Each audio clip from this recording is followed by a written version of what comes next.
call the member for Perth. Thank you, Mr Speaker, and congratulations to you on your ascendancy. To the family and staff of, and colleagues of Don, I can only imagine the pain that you have experienced with Don's sudden and unexpected passing. I recall how I felt when I heard it, and I can imagine for those of you who were so close to Don how incredibly difficult this time has been. But I have to say, at the farewell that was held in Perth a week and a half ago, it was a tremendously moving event and attended by many, many hundreds of people, family, friends and constituents and colleagues from both sides of politics. And this turnout alone really was a testament to the enormous regard that Don was held in, and to the strength of the bonds that he held with his family, the friendships and the connection, the deep connection that he had made with so many within his electorate. And I must say, and it's one of the tragedies, is so often you go to a memorial event and you learn so much more about a person.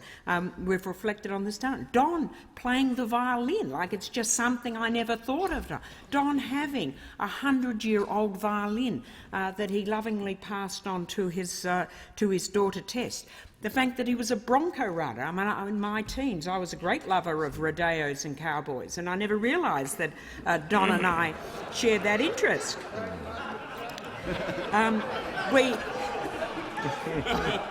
Like just the idea.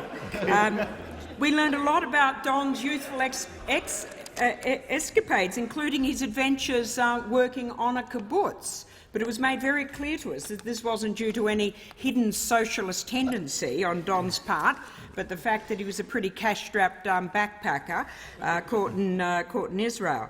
And Don was into roses and beekeeping. This was an absolute revelation to me, and I have to say I think it's one of the unfortunate effects of the adversarial nature of our political model, that you don't always see the lovely soft side of your opponents. But Don and I had been sparring partners for many years, and we both represented the Armidale and Kelmscott areas. But it wasn't just a clash of personalities. We did have, both of us, very sincerely held differences of opinion about the best way to take our community forward. And this is part of politics. It is about the contest of ideas, and it is an important part of our political process. This, of course, reached its height with the well-known battle that has been mentioned a couple of times today and got a few mentions at Don's memorial. It obviously was something that was a pretty significant event for both of us in 2010 when I was asked to stand for the seat of Canning. Now, Don held the seat at that time by a 4.5% margin. Now, I'd figured, well, Labor's doing well.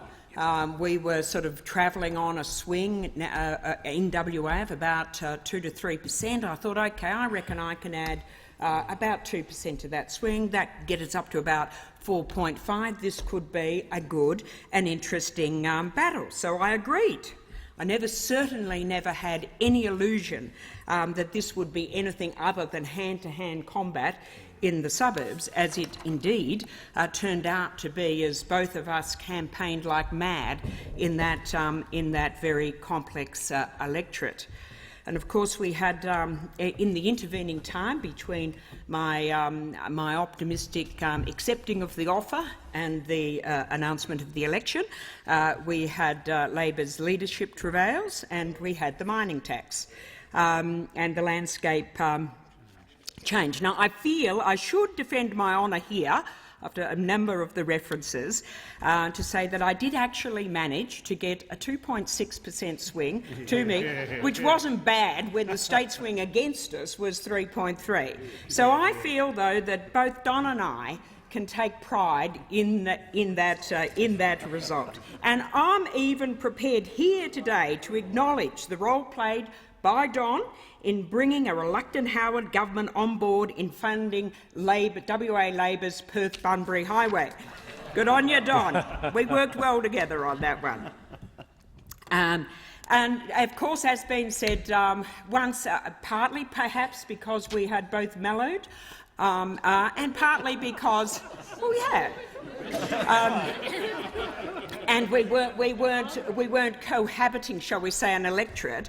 But once I came into federal parliament, Don and I became really quite good friends on those trips to and from. We'd have a bit of biffo in the parliament about the NBN, etc. But basically, we were on very good terms. So much so that Don invited me to deputy chair his beloved Cuban friendship group, which I was more than happy to do. Now, I must also take this opportunity to correct a story that was told by one of his staffers at the funeral. I am not an anti-smoking Nazi. So on that evening, when having smelt cigar smoke for about the 10th time coming from Don's rooms, and I knocked on the door asking about the cigar smoke. Actually, what we were trying to do was get an entry into Don's room so we could join the party. It wasn't because we were about to dob him in to the speaker for smoking, but his very devoted staff fended our party off. And a few moments later, when Don finally worked out what was going on and came and asked us to join in smoking the cigars, the moment had passed. But I just want to say this: of all these very, very incredible stories that we heard about Don and his skill as a representative of his community, for me, the most powerful addresses at that memorial service were those from Tess and Elliot. Not only were these incredibly articulate, intelligent young people, but their clear devotion and love of their father and the revelation of Don as such an engaged and exciting and loving father, I think is the greatest testimony to him. To Julie, Tess and Elliot and to all the staff, our very, very sincerest condolences. Vale Don.